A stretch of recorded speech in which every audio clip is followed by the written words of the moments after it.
guys, I'm so excited to do another read aloud, and I have a super cool project today. And I'm outside with the flowers because I love the flowers, and I thought it'd be a really cool place to do a read aloud.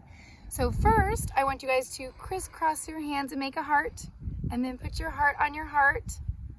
And I'm going to close my eyes, count to 3, and I hope you are all making hearts. Ready? 1, 2, 3. Awesome. So today the book that I brought is called Imagine That. And it's the story of how Dr. Seuss wrote The Cat in the Hat, which is this book, one of my favorite books ever. So I'm going to read this, and then after I'll tell you our cool project.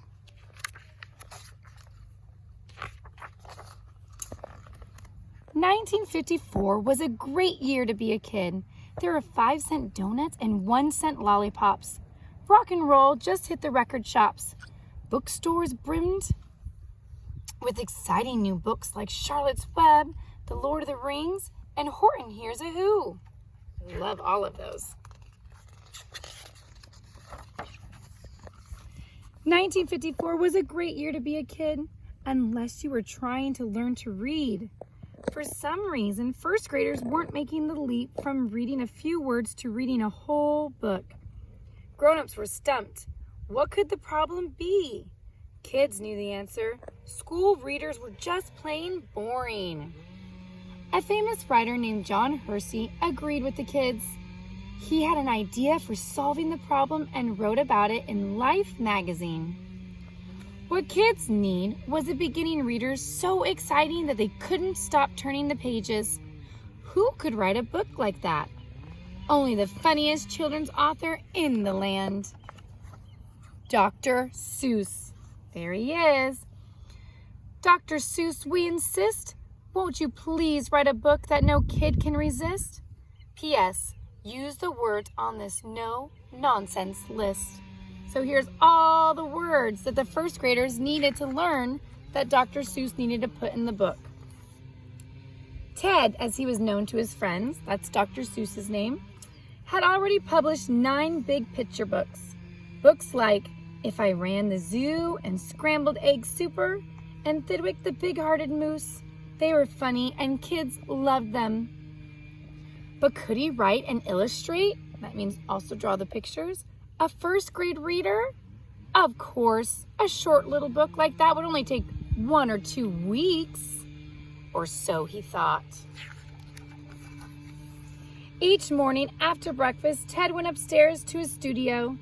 He had a chair and a desk, a drawing board for drawing, and a typewriter for writing. There's a typewriter, that's what they used to use. He also had a closet full of outlandish hats. When he couldn't think of the right words, a suitable hat was sure to help. Writing a beginner reader was not as simple as it seemed. For one thing, Ted liked to invent new words for his books. Words like oobleck and tkooch and yurka and wombus and hippo no hungus and dippo no dungus. But in this book, he would only be able to use words from the official list. I shall write a rip-roaring book about a queen zebra, Ted declared.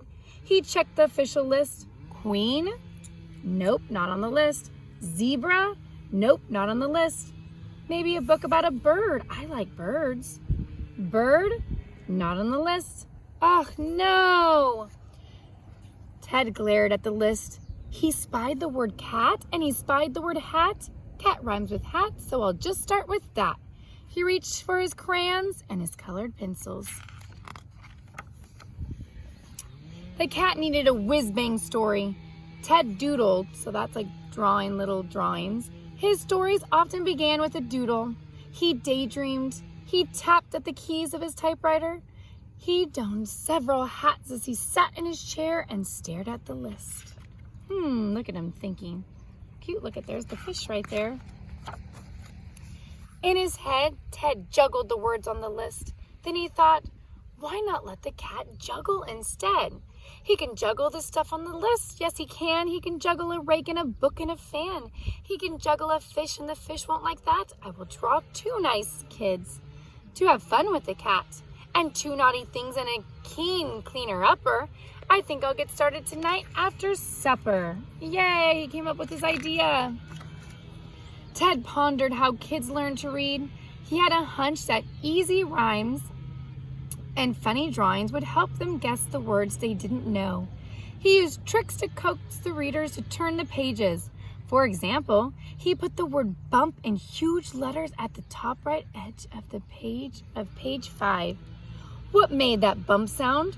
Kids had to turn the page to find out. Ooh, look it. There's a cat in the hat, and that's a big typewriter. Ted drew, he redrew, he wrote, he revised. It took more than a year until he was satisfied that the book was funny enough and exciting enough and all around stupendous enough for kids learning to read. Ted delivered the manuscripts to his publishers in New York. They loved it. Soon, huge sheets of paper rolled off giant printing presses. Workers used special machines to fold the paper, cut it into pages, sew the pages together, and sandwich each book between 2 covers. They loaded the books onto trucks, and the trucks rumbled away to the libraries, bookstores, and schools. There it is. It didn't take long for the news to spread from kid to kid, from coast to coast. There was a new book, an easy book, a book that was so much fun, you just couldn't stop reading it. Everyone had to have a copy of The Cat in the Hat. Ted traveled to Boston, New York, and Chicago to meet the kids, sign their books, and give autographs. The first grade reader was a smashing success. He had done it. He had created a fantastic book using only 236 different words from that official list. But the great Dr. Seuss didn't stop there. No, he wrote a sequel. The Cat in the Hat Comes Back. And he started to publish more books for kids who were beginning to read. All of these good books he was making. One day, Ted's friend, Bennett Cerf, proposed the ultimate challenge. He bet that Ted couldn't write a beginning reader using only 50 different words. Only 50 words you can use. Could he? Would he? Yes, in fact, he could do it here or there. He could do it anywhere. With the help of a clever young fellow named Sam I Am and a whooping big serving of green eggs and ham. Imagine that. So green eggs and ham has only 50 words. The end. All right. So I even brought green eggs and ham. So next time when you read this, or maybe I'll read it to you guys, you can remember there's only 50 words in here that he used. So for our project that I can't wait to tell you guys about, we are going to pretend like we are like Dr. Seuss. We are going to not only write our book, we'll say what our book's about, but also you're going to draw. So you're going to be the illustrator. So first I'm going to show you mine, and then I will show you how to do it. So this is what your project's going to look like. My book would be about, my book would be about flower friends, since I love the flowers, by Mrs. Pacheco. So when you make your book, you're going to give your book a title of what it's about, put your name, and then you're going to illustrate, you're going to draw about it. So I drew flowers. So if you want, you can pause this and go get a piece of paper and a pen, and then come back and I will show you how we do it. And then I'll talk about some ideas. So first step, your first step on your paper, you're going to draw a line. So everybody, you could just draw a line in the middle of your paper. That's step number 1. Step number 2, you are going to draw like hills. 1 hill on one side, 2, 3, and 4. So the line in the middle, and then 4 hills. 1, 2, 3, 4. That's step number 2. Step number 3, you're going to draw lines on the side. 1, 2. So there's 3 lines total. Step number 4. You are going to draw a straight line across right here, and then put some lines in as the pages, and draw a little long rectangle here and some lines in the middle. That's going to be your book. And then you get to make your book. So let's talk about some ideas you might do. So here are some ideas, maybe what your book is going to be about. Maybe you are somebody that loves animals. So you can pick your favorite animal and you can write that in your book and draw pictures. Maybe you want to write a book about your family. Maybe you want to write a book about your friends. Maybe you love nature so much and you want to write a book about flowers and trees and insects. Maybe you want to write a book about what job you want to do when you grow up, like a teacher or a doctor or a policeman. Maybe you want to write a book about sports. Maybe you want to write a book about the seasons. Maybe you love spring right now and you want to write all about spring and draw pictures of spring. Maybe you miss the summer and you're excited and you want to draw pictures of the summertime. Maybe you want to write a book about lessons, like a lesson on kindness or a lesson on sharing.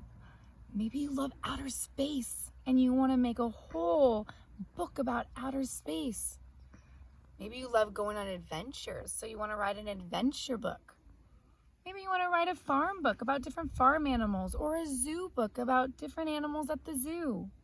Maybe you love fashion. You love hair and painting your nails, things like that, and you want to write a fashion book. Maybe you want to write one about make-believe friends, like Dr. Seuss did. You can give them really cool names. Whatever you want to do. So all you have to do on your paper is give your book the title, what it's about, your name, and then illustrate what it is. I can't wait to see when you're all done. Post it underneath my video so I can see. And thank you so much for watching. I miss you all. Bye.